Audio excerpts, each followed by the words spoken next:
singing my favorite personal rendition of Happy Birthday to You, which is Marilyn Monroe style. Oh, boy. Be Marilyn Monroe.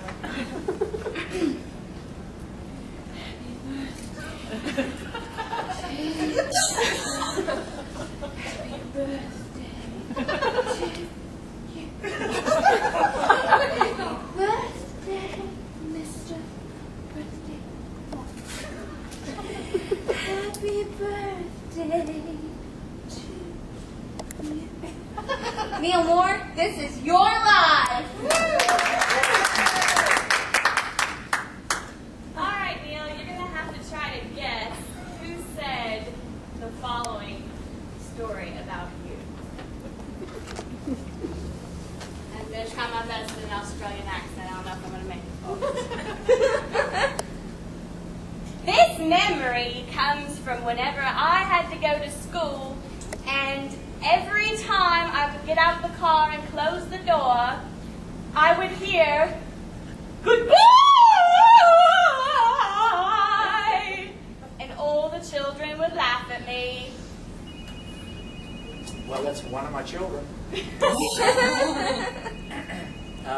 That could be Leon or Chase or Remy. It was Remy. I dropped them off at school, and I just thought it'd be really fun to embarrass them, you know. So when I dropped them off at school and they walk across the schoolyard, right when they were with their friends, I'd sing opera to them, you know. So I'd run out the window and say, "Goodbye, I love you," and they would freak out and run away. Okay, try to guess the next story. Oh my God. Americans, be forewarned. You could be sitting at your desk, minding your own business, and have an Australian come up with a sweet smile on his face and say something like, "You are such an idiot," and walk away. Mary Kay.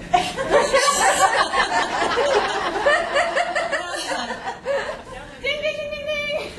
Right? Okay. Wow. This would happen whenever you would go through a toll booth and you would have an impersonation of a foreigner with gibberish, and the family had to be stone-faced and act like they understood your gibberish. Well, it's got to be Leon or Chase, or it could be Kay. It's got to be one of my immediate family. Leon and Chase. Okay.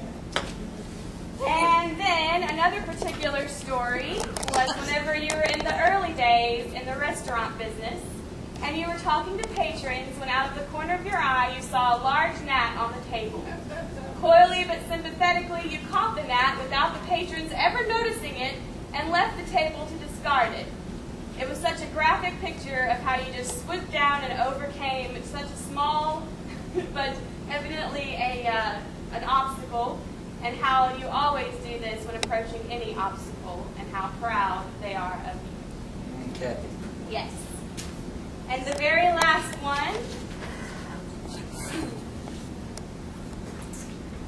Those of you who are fortunate enough to know Neil Moore know him to be an extraordinary human being, multi-talented, and someone who is making an enormous difference in the world.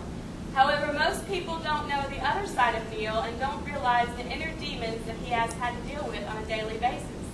As someone who has known Neil for around 15 years, I think it's important that I let you all know about this because it makes his accomplishments even more amazing. Neil has been suffering with a little-known condition called Australia's compulsive dyslexic disorder. One of the major symptoms of this condition is that he has had to see things untidy and in disarray. For several years, I worked with Neil at the global head office of Simply Music in Sacramento. I found it quite distressing that every time I left my office to consult with a coworker or go to the bathroom, when I came back to my office, Neil had been in and turned everything on my desk upside down. The papers on my desk were turned upside down, the telephone was upside down, the laptop computer was turned upside down. Sometimes this happens several times a day. Neil has been seeking help with this condition, and the psychiatrist believed that it was triggered by his move from down under to the USA, and because of his intense feelings of homesickness. Many of you may be surprised that he has this condition at all, given that the quality of the materials he has produced in Simply Music are of such a high standard. However, this is really just an overcompensation on his part for his condition. There is no known cure for this disorder, but it is believed that were he to move back to Australia, it may provide some relief. However, Neil is so committed to Simply Music and feels that it is better for the organization that he remain in the USA, and therefore is willing to sacrifice his own health for the sake of the teacher body and Simply Music as a whole. His dedication is highly commendable. There are some other things that others can do to assist him with this. Sometimes mirroring back his untidy behavior can help. Some of us in the global office made a valiant effort to do this on one occasion by collecting up as many of the larger yet transportable items in the office as possible. There was a piano bench, a water cooler bottle, a chair, a whiteboard, and various other items. These were all placed strategically in a large pile on top of each other, many of them upside down, right outside the door to his office. It basically blocked his entrance to his office, so there was no way he could emotionally avoid such a direct confrontation and reflect of his own behavior. This did have a minimal impact and a reduction in the frequency of his previous upside-downness. However, the benefits were only temporary, and the behavior soon returned to its consistent frequency.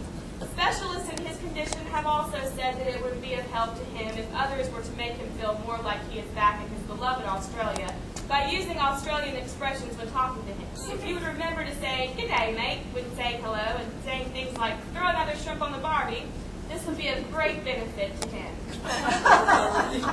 All jokes aside, Neil is one of those rare individuals who is changing the world. I believe the impact of Simply Music will be felt for generations to come, and those of us who have had the privilege to work alongside of Neil are truly blessed. For those who don't know me, who is it? Carrie Helpman. Yes.